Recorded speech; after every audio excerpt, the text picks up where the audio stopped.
2025 current affair. जनवरी 2024 में 16वें वित्त आयोग के अध्यक्ष के रूप में किसे नियुक्त किया गया?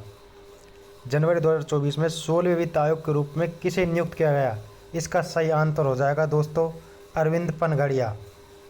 अगला क्वेश्चन है हमारा, किस भारतीय राज्य के पूर्व मुख्यमंत्री श्री कर्पूरी ठाकुर को मरणोपरांत भारत रत्न से सम्मानित किया गया? कर्पूरी ठाकुर दोस्तों कहाँ के थे? ये दोस्तों बिहार राज्य के मुख्यमंत्री थे। अगला क्वेश्चन है हमारा, जनवरी 2024 तक रामसर सूची में हाल ही में जोड़े गए 5 में से कौन सा भारतीय आद्यभूमि नहीं है? दोस्तों 5 में से कौन सा भारतीय आद्यभूमि नहीं है? ये है दोस्तों पुलिकट झील, मगधी केरे। दोस्तों पांचों को बताता हूँ कौन कौन से हैं। दोस्तों ये हैं पांचों, 5 नए जोड़े गए आद्यभूमि कर्नाटक में मगधी केरे संरक्षण रिजर्व। ये दोस्तों अगला है अकस समुद्र पक्षी संरक्षण रिजर्व और घनासिनी मुहाना और तमिलनाडु के केरीवेट्टी पक्षी अभ्यारण्य और लॉन्गवुड सेला रिजर्व वन। दोस्तों ये पांचों हैं। रामसर कन्वेंशन 2 फरवरी 1971 को कैस्पियन सागर पर स्थित ईरानी शहर में हस्ताक्षर किए गए थे। अगला क्वेश्चन हो जाएगा हमारा, किर्गिस्तान में हिम तेंदुओं के संबंध में हाल ही में क्या निर्णय लिया गया? किर्गिस्तान में हिम तेंदुओं के संबंध में क्या निर्णय लिया गया? ये दोस्तों राष्ट्रीय पशु के रूप में मान्यता प्रदान की गई इसको। किर्गिस्तान गणराज्य के राष्ट्रपति श्री सादिर जापारोव ने आधिकारिक तौर पर हिम तेंदुए को किर्गिस्तान का राष्ट्रीय प्रतीक घोषित किया गया। अगला क्वेश्चन है, कपाल युगांडा में G77 तीसरे दक्षिण शिखर सम्मेलन का विषय क्या है? कपाल युगांडा में G77 तीसरे शिखर सम्मेलन का विषय क्या है? दोस्तों किसी को पीछे न छोड़ना। दोस्तों इसका सम्मेलन का विषय क्या है? किसी को पीछे नहीं छोड़ना। दोस्तों वी मुरलीधरन युगांडा में G77 तीसरे शिखर सम्मेलन में भारत का प्रतिनिधित्व करते हुए गए थे। अगला क्वेश्चन है, प्रभा अत्रेय किस शास्त्रीय संगीत वंश से थी और गुरुकुल प्रणाली में उनके प्रभावशाली गुरु कौन थे? दोस्तों प्रभा अत्रेय के गुरुकुल प्रणाली में उनके प्रभावशाली गुरु कौन थे? और दोस्तों ये किस घराने से थी?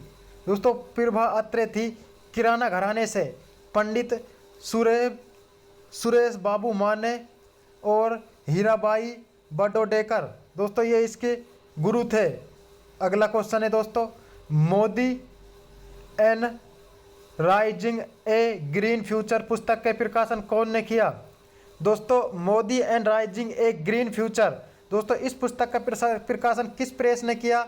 दोस्तों ये पेंटागन प्रेस ने किया। और दोस्तों किसके द्वारा लिखी गई? ये भूपेंद्र यादव ने दोस्तों ये पुस्तक लिखी। अगला क्वेश्चन है, 2022 में स्टार्टअप रैंकिंग में सबसे अच्छा प्रदर्शन करने वाले राज्यों में किस राज्य का उल्लेख नहीं है? 2022 के स्टार्टअप रैंकिंग में सबसे अच्छा प्रदर्शन करने वाले राज्यों में किस राज्य का उल्लेख नहीं है? दोस्तों केरल, कर्नाटक, तमिलनाडु, ये तीनों राज्य हैं, इसमें महाराष्ट्र नहीं है। दोस्तों कौन कौन से राज्य हैं इनमें? गुजरात, केरल, कर्नाटक, तमिलनाडु। स्टार्टअप प्रमोशन 2022 में सर्वश्रेष्ठ प्रदर्शन करने वाले राज्य हैं। अगला क्वेश्चन हो जाएगा हमारा, ग्लोबल फायर पावर रैंकिंग 2024 के अनुसार किस देश ने विश्व स्तर पर चौथे सबसे मजबूत सैन्य स्थान हासिल किया? दोस्तों चौथा सबसे मजबूत सैन्य कौन का है? दोस्तों यह है भारत का। पहला कौन का है दोस्तों? संयुक्त राज्य अमेरिका, दूसरा रूस और तीसरा चीन का, चौथा भारत का। दोस्तों इसमें देखते हैं कौन का कितने नंबर पर है। दोस्तों कहाँ पर है ये देखो दोस्तों 10 हैं। पहला संयुक्त राज्य अमेरिका, दूसरा रूस, तीसरा चीन और चौथा है भारत। अगला क्वेश्चन है, जनवरी 2024 में सहयोग काइजिन संयुक्त अभ्यास में किन दो देशों ने भाग लिया? काइजिन दोस्तों जापान ने, दोस्तों भारत और जापान ने लिया सहयोग काइजिन। किसने किया दोस्तों? ये जापान ने। दोस्तों इसमें कुछ इंपॉर्टेंट क्वेश्चन देखते हैं। सहयोग काइजिन भारत और जापान के तट पर रक्षकों ने वास्तविक समय में संकट से निपटने के लिए संयुक्त अभ्यास किया है। दोस्तों ये किस संकट से निपटने के लिए किया संयुक्त अभ्यास? देखो दोस्तों, एक नकली संकट कॉल का जवाब देते हुए ICGS शौर्य और JCGS यासीमा ने आग और तेल रिसाव का सामना कर रहे एक संकटग्रस्त जहाज MT मत्स्य दृष्टि के चालक दल को तेजी से बचाया। एमटी मत्स्यग्रस्त चालक दल को तेजी से बताया। कौन से किसका चालक था दोस्तों? ये तेल रिसाव सामना कर रहे संकटग्रस्त जहाज का चालक था। किन किन के मध्य में? भारत और जापान के मध्य क्या था दोस्तों? सहयोग काइजिन। किस भारतीय शहर को अंतर्राष्ट्रीय आद्यभूमि शहर के रूप में मान्यता के लिए नामित किया गया? दोस्तों किस भारतीय शहर को अंतर्राष्ट्रीय आद्यभूमि शहर के रूप में मान्यता के रूप में नामित किया गया? ये दोस्तों इंदौर है। दोस्तों हमारे भारत में कौन कौन से आद्यभूमि है दोस्तों? ये है दोस्तों इंटरनेशनल वेटलैंड सिटी टैग के लिए नामित 3 भारतीय शहर इंदौर, भोपाल और उदयपुर। विश्व की पहली मेलानिस्टिक टाइगर सफारी किस भारतीय राज्य में स्थापित की जाएगी? विश्व की पहली मेलानिस्टिक टाइगर सफारी किस भारतीय राज्य में स्थापित की जाएगी? इसका सही आंसर हो जाएगा दोस्तों उड़ीसा में। दोस्तों इसकी मेलानिस्टिक टाइगर सफारी भारतीय राज्य के दोस्तों उड़ीसा में स्थापित की जाएगी। उड़ीसा दुनिया की पहली मेलानिस्टिक टाइगर सफारी स्थापित करेगा दोस्तों। अगला क्वेश्चन है, भारत के किस राज्य ने मुख्यमंत्री महिला उद्यमिता अभियान शुरू किया? दोस्तों भारत के किस राज्य ने मुख्यमंत्री महिला उद्यमिता अभियान शुरू किया? ये दोस्तों किया असम ने। भारत के किस राज्य ने मुख्यमंत्री महिला उद्यमिता अभियान शुरू किया? दोस्तों ये किसने किया? असम ने। दोस्तों असम सरकार ने मुख्यमंत्री महिला उद्यमिता अभियान का अनावरण किया। और दोस्तों कैसे? दोस्तों मुख्यमंत्री महिला उद्यमिता अभियान का उद्देश्य 1 लाख वार्षिक आय लक्ष्य के साथ ग्रामीण महिलाओं को ग्रामीण सूक्ष्म उद्यमियों में बदलना है दोस्तों। अगला क्वेश्चन हो जाएगा, निम्नलिखित में से कौन सा राज्य 21 जनवरी को राज्यत्व दिवस मनाता है? 21 जनवरी को कौन सा राज्य राज्यत्व दिवस मनाता है? मेघालय, मणिपुर, त्रिपुरा। दोस्तों ये तीनों मनाते हैं। 21 जनवरी को राज्यत्व दिवस मनाते हैं दोस्तों मेघालय, मणिपुर और दोस्तों त्रिपुरा। 3 उत्तर पूर्वी राज्य त्रिपुरा, मणिपुर और मेघालय 21 जनवरी को अपना स्थापना दिवस मनाते हैं। AISHE सर्वेक्षण 2021-22 के अनुसार निम्नलिखित कथनों पर विचार कीजिए।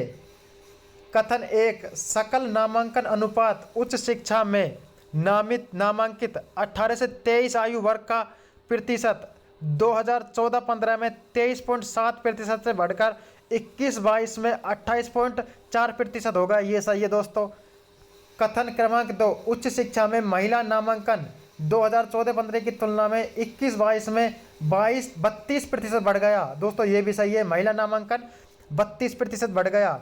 और दोस्तों क्रमांक चौथा है, 14-15 की तुलना में 2021-22 में अल्पसंख्यक छात्र नामांकन 38% की वृद्धि हुई। दोस्तों अल्पसंख्यक छात्रों के नामांकन में 38% की वृद्धि हुई, ये भी सही है।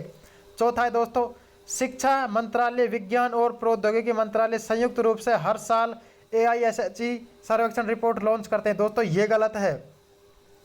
इसका सही आंसर हो जाएगा पहला, दूसरा और तीसरा। देखो दोस्तों, उच्च शिक्षा पर अखिल भारतीय सर्वेक्षण AISHE 2021-22 जारी किया गया।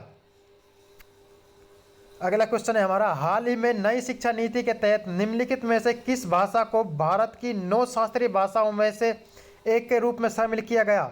दोस्तों भारत की 9 शास्त्रीय भाषाओं में से एक के रूप में किसे शामिल किया गया? दोस्तों यह है फारसी भाषा। देखो दोस्तों,